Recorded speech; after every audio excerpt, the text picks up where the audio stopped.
them now. Any new impressions you're working on and waiting to try out? Can't wait to try out my... No, I'm not. What's the favorite one you did on SNL? Is there a character that you love playing? No, there's too many. I mean, I get asked that question probably more than anything, and it's hard because you go through times. I think you know, since I've left the show, I've come back quite a bit and done Beyonce on the show since I've left, so it feels more current. More current, but I can always go back and do. Someone's got a dog in it. Interesting. I can always go back and do Bronx Beat with Amy Poehler. That's just more like similar to experience like this. It's just more joyful because you get to play with a friend. Do you expect Speaking of playing Beyonce on the show on SNL, they recently started to add more female characters of color after coming out under like a lot of criticism on that. I'm wondering what your thoughts are kind of on the diversification on SNL as it stands. I always get asked that question as though I'm supposed to be sort of like, you know, knowledgeable about that stuff. I mean, when you're an actor, you really feel lucky to have a job, and then I sort of became this poster child for, hey, where's all the black girls on SNL? And I was like, look guys, I am not responsible for that. But I love any sort of dialogue that makes positive changes, and if that means people are talking about diversity, I mean, look at me, I am diversity. Like, it's all good.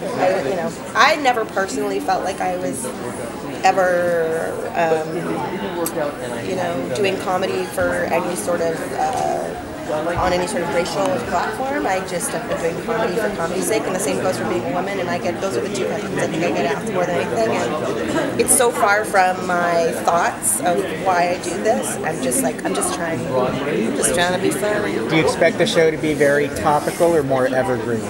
Evergreen. And this actually feels like when you work your ass off and you get to do something like this. Like, this has been nothing but professional, adult joy. And we're just at the point where we're doing this because we want to do it and we want to have fun and we want to enjoy going to work every day. And I feel like that's really Thanks so much. A lot of people have made Trump jokes for a long time. We're gonna have a great now time. some people are starting to say it's not funny anymore. I mean, as a comedian, like, do you have a thought on that? No, I mean, I've never really been like a mean-spirited, comedy-based person. That's not my thing. Oh wow! I mean, I can fuck around with Marty, but not really. That's not my goal. I mean, I'm more clowny and stuff. 4 kids, and they all kind of come to. Does anybody else want to ask a question? I know the answer. Right star. Oh, I don't do political comedy, so no.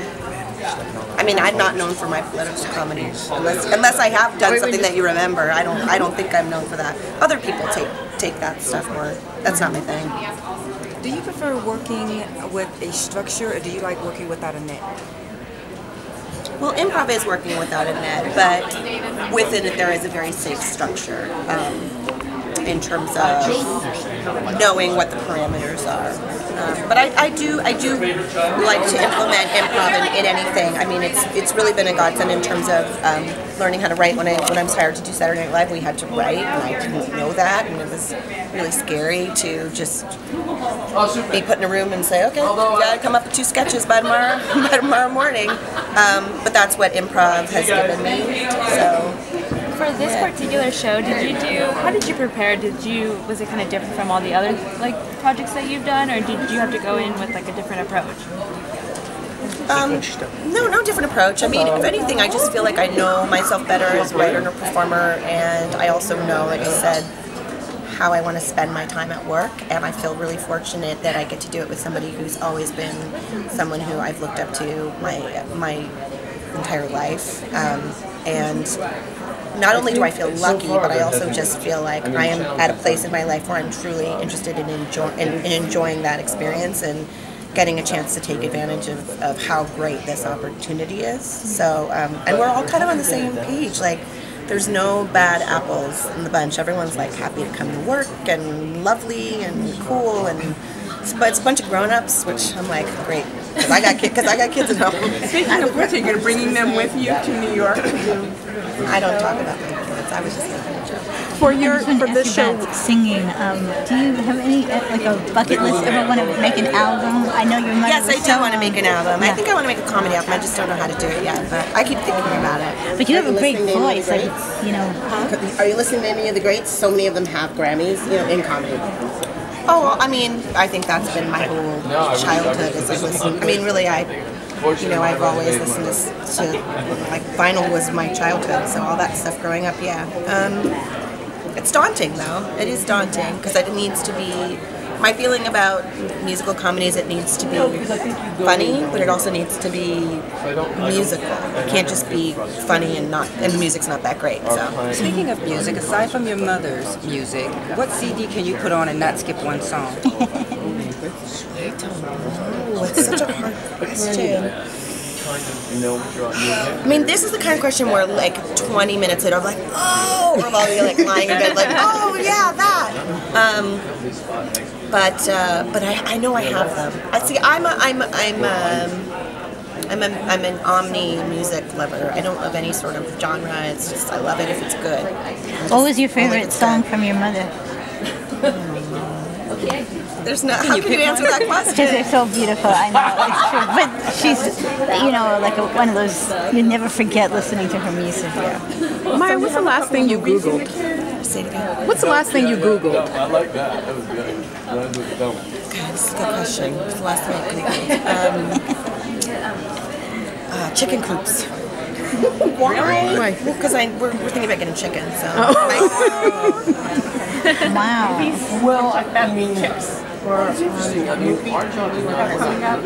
Voice and Angry Birds. Angry Birds. You have to remind me what's coming. Angry Birds I will. is coming. The high school movie. Your entire high school. And Oh, my entire high school thing to see is an animated movie. Yeah. What do you like doing the animation? Oh, it's great to get into